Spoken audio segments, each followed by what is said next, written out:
Queridos e amados irmãos, a paz do Senhor Jesus Cristo a todos. Para nós é um prazer estar aqui reunidos com os irmãos nesta feita para estudar mais uma das lições da Escola Bíblica Dominical. Neste terceiro trimestre de 2021, estamos estudando um tema que está trazendo muita edificação, pois trata do Kairos de Deus, da ação de Deus e do agir de Deus em meio à infidelidade do seu próprio povo. Nós chegamos à lição de número 10, o cativeiro de Israel, Reino do Norte. As lições de Escola Bíblica Dominical são divididas em basicamente 3 tópicos, e no primeiro tópico temos Samaria cercada pelo rei da Assíria. Segundo tópico, os pecados do povo e sua queda. E o terceiro e último tópico, os estrangeiros ocupam Samaria. O quinto livro de Moisés, o livro de Deuteronômio, são repetição das palavras e das leis de Deus que foram ditas pelo servo Moisés na planície de Moabe antes de adentrar a terra que mana leite e mel. Então Deus está, através do livro de Deuteronômio, ensinando o povo: olhe, preste atenção à palavra que vocês devem cumprir quando vocês entrarem na terra de Israel. E essas palavras têm no seu conteúdo não ir após a vontade e o costume das nações, destruir tudo o que está relacionado à idolatria. Então temos um Deus que preparou o povo no deserto a depender de Deus, a saber guerrear e a ser instruído e guardar a palavra no seu coração. E o povo agora está preparado para entrar na terra de Canaã. Depois que o povo entrou na terra de Israel, uma parte do povo líder das tribos de Israel ficaria no Monte Ebal, e uma outra parte dos líderes das tribos de Israel ficaria no Monte Gerizim, de frente de um para o outro. E o povo ficava no vale ou no sopé de todo o monte.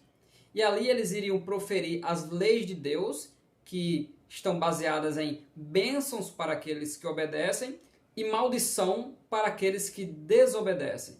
E com isso o povo deveria repetir e dizer amém, ou seja, o povo estava aprendendo, ou a palavra estava sendo recapitulada, estavam trazendo à tona aquilo que Deus escreveu e que Deus mandou Moisés ensinar, como testemunha de que agora eles conhecem sim, de fato, a verdade, estão diante da bênção da terra que manda leite e mel e devem se comportar da maneira que Deus quer.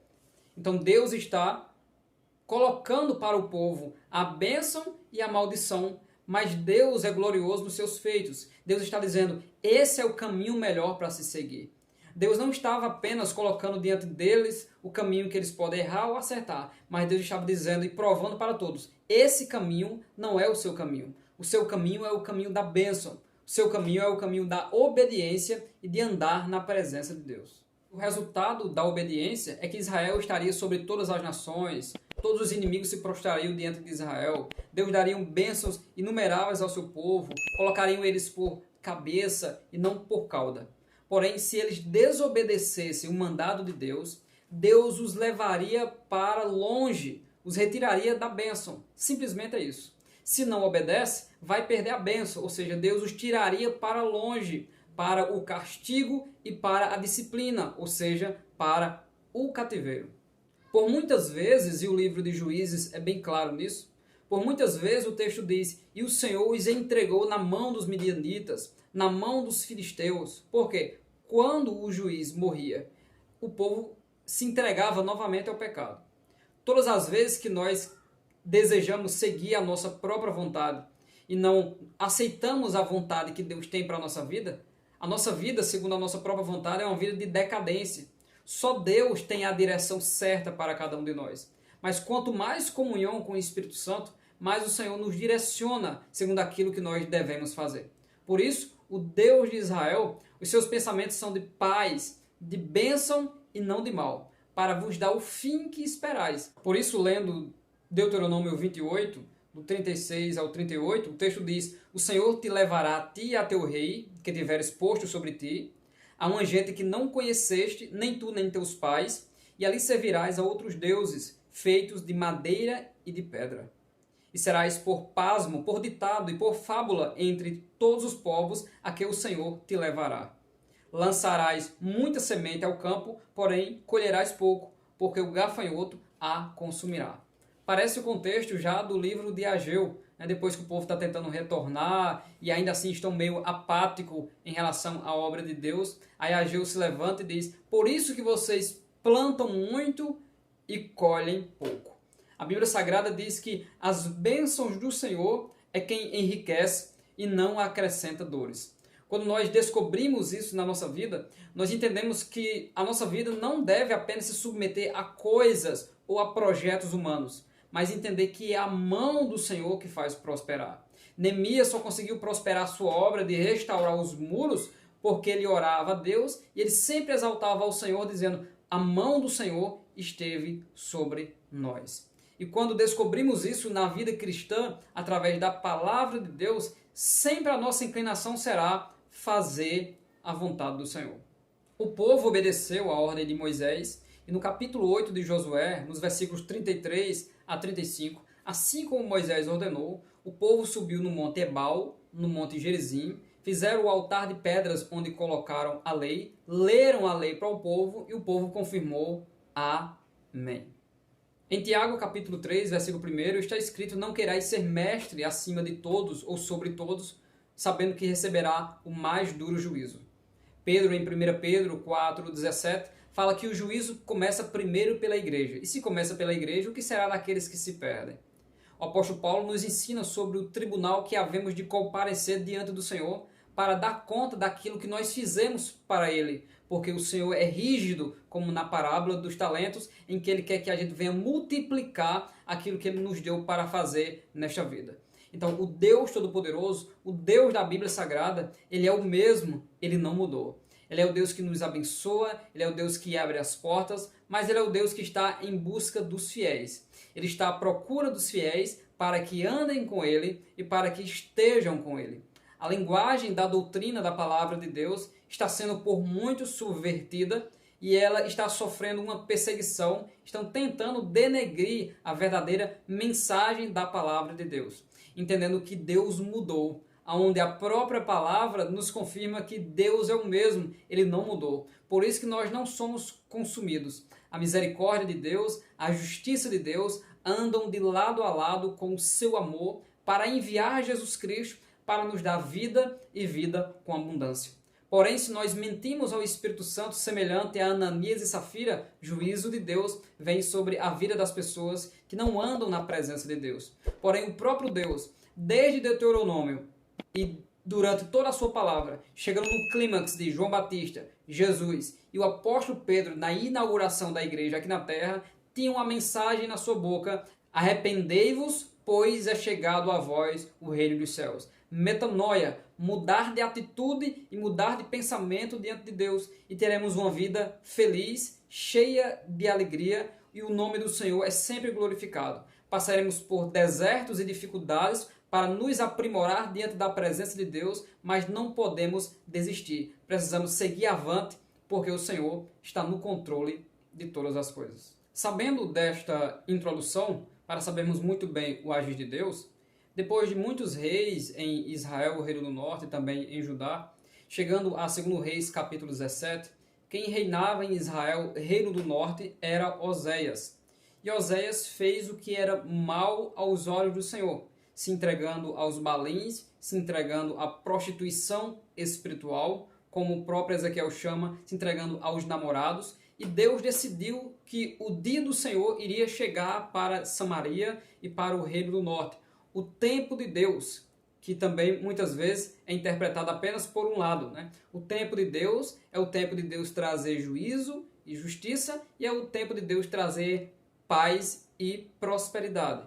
Então Deus desce para julgar as nações, Deus desce para julgar Israel, e Deus desce também para fazer prosperar e restaurar aqueles que permanecem fiéis. Deus enviou Salmaneser, rei da Assíria, e conquistou o reino do norte, tendo deixado Oséias como um fantoche seu. Porém, Oséias começou a trair, sendo agora província da Assíria, o reino do norte de Israel, começou a trair e não enviando os impostos e tudo aquilo que a Assíria requeria do reino do norte, do reino de Israel. O contexto do profeta Amós, que também trouxe duras advertências à nação de Israel, nos explica muito bem tudo isso. A nação de Israel estava cometendo injustiças sociais, estavam vivendo em extravagância, estavam vivendo conforme a sua própria vontade, deixando o povo na miséria, estavam no luxo enquanto o povo sofria, apenas sugando das pessoas e fazendo com que a lei do Senhor fosse vilipendiada, negando a palavra de Deus e ainda cometendo o pecado de sincretismo, ou seja, uma mistura do Deus verdadeiro e construindo até imagem de escultura do próprio Jeová. A arqueologia pode nos provar isso, e misturando com todo um contexto de outros deuses. Ezequiel capítulo 8 mostra os líderes, 70 sacerdotes, os homens e as mulheres adorando o sol, adorando a Tamuz e adorando a todos os falsos deuses dos cananeus. E mais uma vez eu repito, parece que estamos vivendo os dias de hoje. Parece que 2 Reis capítulo 17, Ezequiel capítulo 8, o livro de Amós, está falando conosco hoje, e realmente está. Estamos em um momento de apostasia, onde muitas pessoas, muitos líderes amam o dinheiro, muitas pessoas, não só os líderes, amam a farra, a extravagância, a ostentação e não se submetem a uma vida simples e abençoada debaixo da bênção e debaixo da graça do Senhor. Misturaram outros deuses, o sincretismo de Jesus com Mamon, com sensualidade, com arrogância ao invés da autoridade espiritual do Espírito Santo. E essa mistura e esse pecado é gravíssimo diante do Senhor.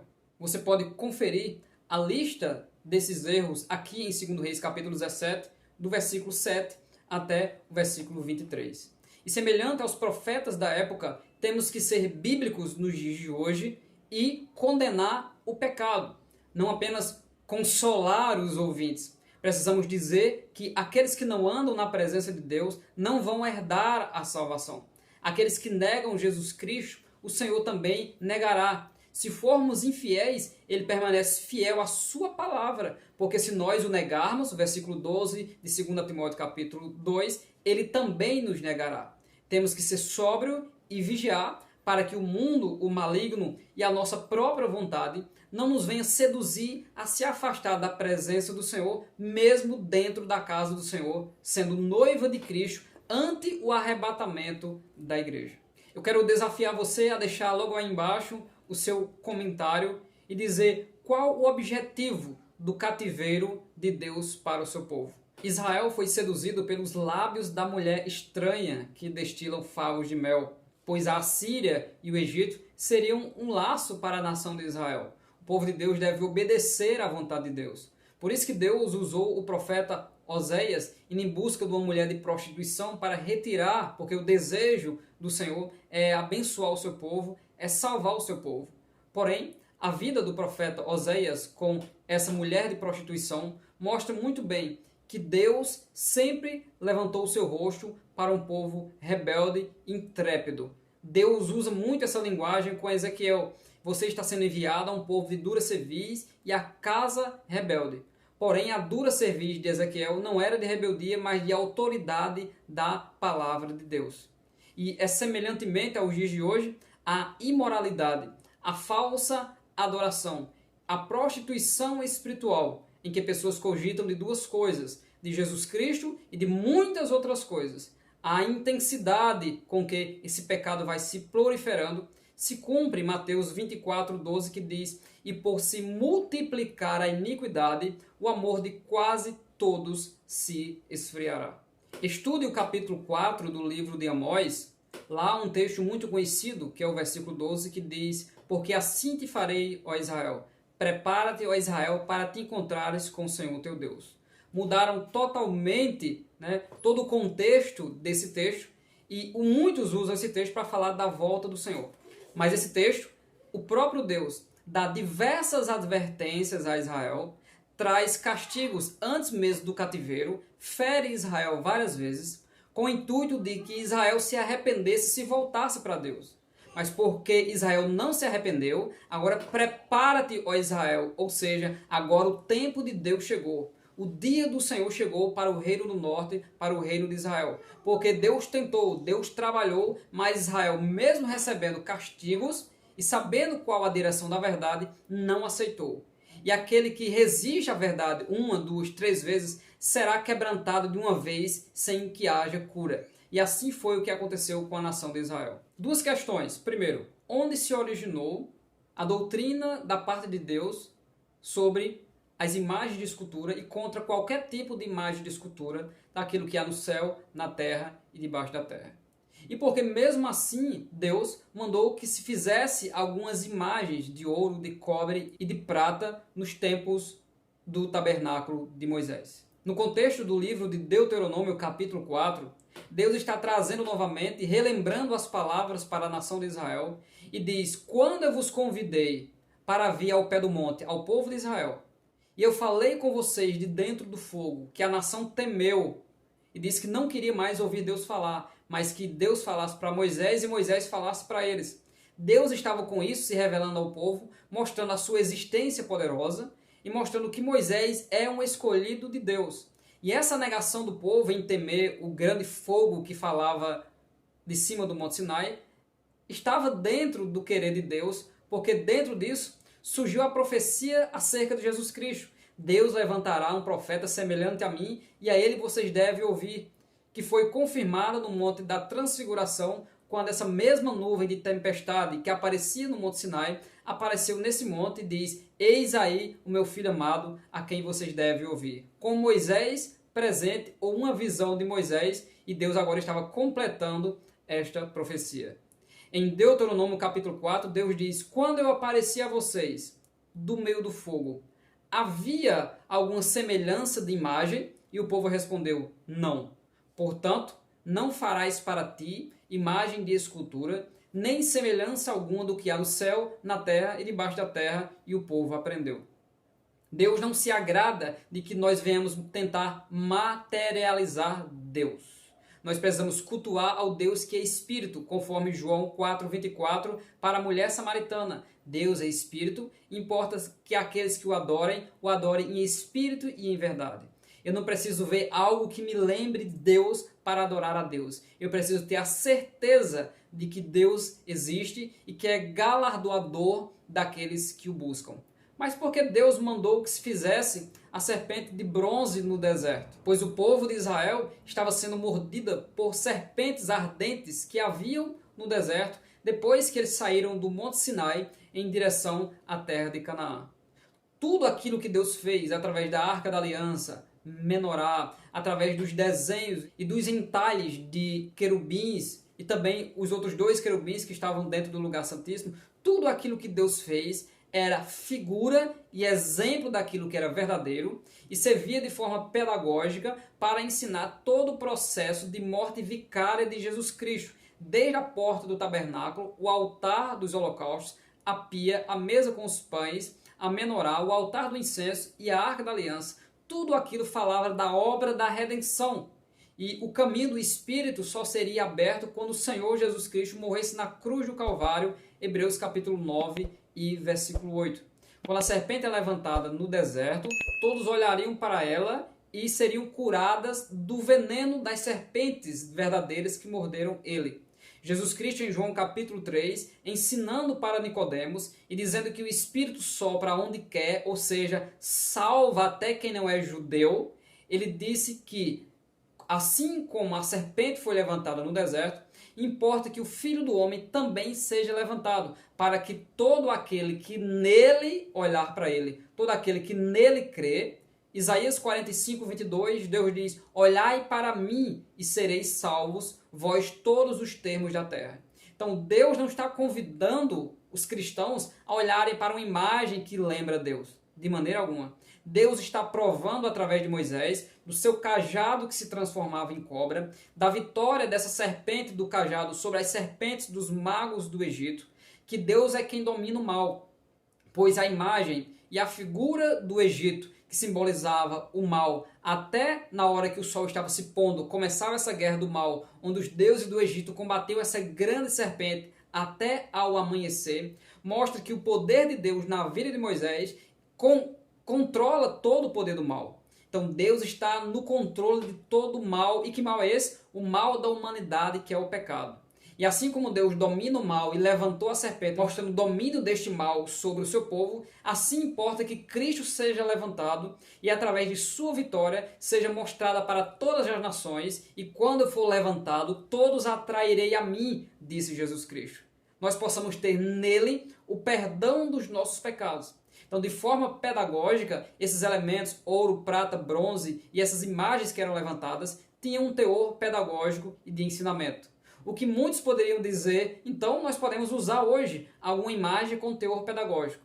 Porém, em 2 Reis, capítulo 18 e versículo 4, mostra muito bem que Deus não queria reverência sobre essas imagens, porque Ezequias, que foi um rei que temeu a Deus, pegou a imagem de escultura, que é a serpente de bronze, chamada Neustã, que o povo estava idolatrando ela, e destruiu ela completamente, porque Deus não divide a sua glória com ninguém. Toda honra e glória e louvor sejam dadas apenas ao Deus Todo-Poderoso. Como Oséias, o rei do norte de Israel, não queria se submeter a este cativeiro e a esta disciplina de Deus, estava se levantando contra o próprio rei da Síria, o que o rei fez? O rei veio, levou todos os hebreus e todo Israel para a Síria e enviou de lá para cá povos de várias cidades da Síria para tomar conta agora desta região, aderindo também para si o próprio Deus de Israel, porém misturando com os seus deuses. Como nas culturas antigas, eles entendiam que para cada poder e força da natureza havia um Deus, para o trovão havia o Deus Baal, né? Para as rãs era um Deus, para o rio Nilo era um outro Deus, para as forças dos ventos era um outro Deus. Quando todo esse povo que veio do norte, da Síria, tomou conta da terra de Israel, segundo Reis capítulo 17 e versículo 24 mostra as cidades de onde eles vieram, eles começaram a ser atacados pelos animais que haviam lá na região de Israel, em especial os leões. E eles queriam entender como era o costume do povo de Israel para passarem a temer ao Senhor, Deus de Israel. Por isso trouxeram sacerdotes para ensinar a eles a lei do Senhor. Parece até que eles vão temer a Deus e vão respeitar o Deus Todo-Poderoso. Não, eles só querem mais um Deus para abençoar a terra e para abençoar a sua vida.